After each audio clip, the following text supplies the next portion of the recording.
Yep. Okay. So I'll tell everyone right here, right now, how to get fucking rich. Okay. I'm gonna tell you how to get rich. If you're a scientist, you never ever wake up, go into the lab, pour the right chemicals, and fix the problem. That doesn't happen. You go into the lab, you try some shit, it fucks up. You try some new shit, it fucks up, and you keep fucking around until something kind of works. Penicillin was a mold that grew on accident on top of an old experiment. And the dude goes, "What's this mold?" "Oh, it's penicillin." Before you know it, you have antibiotics. So mistakes, eventually something goes well. So I say this to people, look, how many ways have you tried to earn money? You earn money X way. How many other ways have you tried? Because you need to try a whole ton of ways, and you got to make a bunch of mistakes like a scientist does to find the thing that works. And everyone's heard this before, right? And then they'll say they have two hurdles to doing that. One, they're lazy. And two, they'll say, well, I have ideas, but I don't know how to start. Or I have ideas, but I need money to start. So then what you have to do, and this is one of the things I teach on Tate.com in my Hustlers University, is you have to look at your business ideas and your plans and find a way to remove the need for money to attempt them. So my philosophy on business is this. Any business in the world that could genuinely work without investment. People get this idea in their head. I need loads of money. Did you start 21 Colin with loads of money? I started with $100. Exactly. No one come along to you and gave you loads of money. So, and every single business I've tried, I will find a way to launch it for effectively free. And if it starts to make money, then maybe I'll put money in. Or then maybe I have some balance sheet. I can go to an investor and get money. But everyone has this idea they need money first. So I'll give you an example.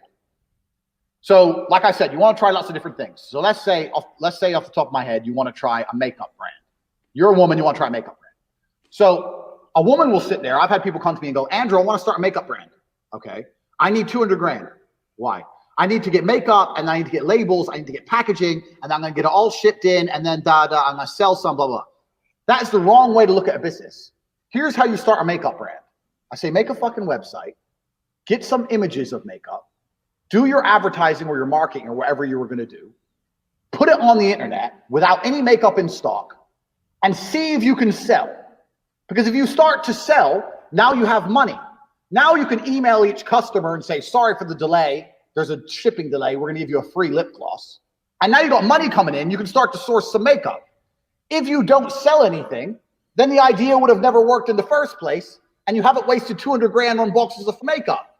Yeah. Like you can start everything. Do you understand where I'm coming from? There's a way to start everything without throwing money down the drain. This answers my next question was going to be, what's the litmus test you use to evaluate deals? Because I'm sure you have a lot of deals thrown at you all the time. Every day. Every day. It's really, I like what you're saying a lot, because you're saying if you can't start it for free, then you don't deserve any money anyway. You're going to blow it. You're going to blow it.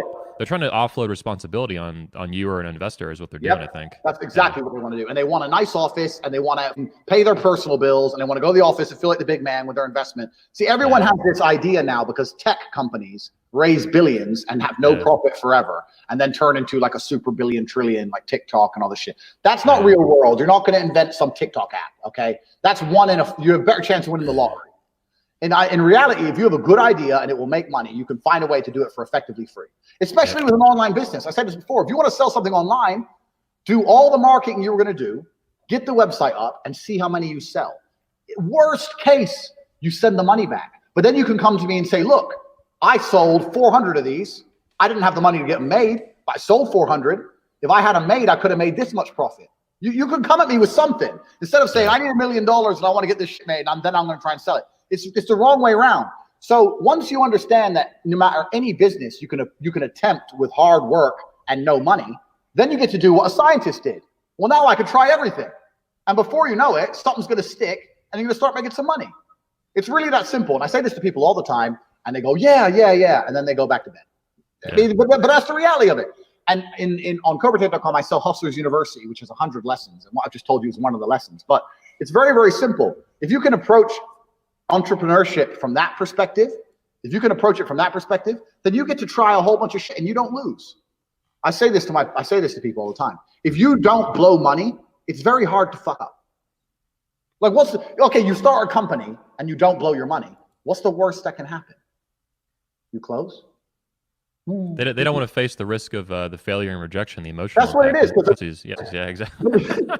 But if you don't give a shit and you're just all about the money, then what's the worst that can happen if you don't blow money? Nothing bad can happen to you. Like nothing, literally nothing bad can happen. People just have this idea, well, if I only had 100 grand, I could. I'm like, listen, if you could do this idea of yours, you wouldn't need 100 grand to do it. I started Cam Girls with nothing. You start 21 Con with nothing. You speak to most people who started businesses, they started with nothing. Yep. Everyone has this. It's the tech industry that's given everyone this dream of this seed investment garbage, and we'll operate at zero profit for 8 years, and then we're gonna make money. Come on, off. It's the angry. Yeah. So, and this is the first thing about making money, and the second thing about making money is a very simple thing, man. People don't think about money.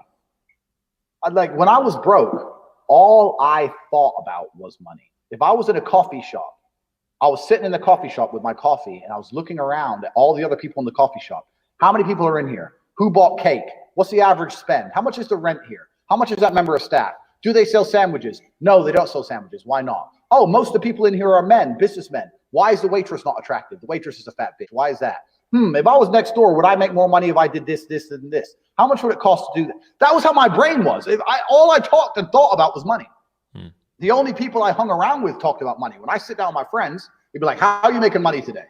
I didn't sit around and talk about anything else. I didn't think about anything else. I've attempted so many things. And the truth is, about half of them made me some money. But when I discovered Cam, I knew I discovered the golden egg. But before that, I tried so many different things. I always had a way to find money. Well, you weren't afraid to fail, but it sounds like good courage. Yeah, I didn't give a shit.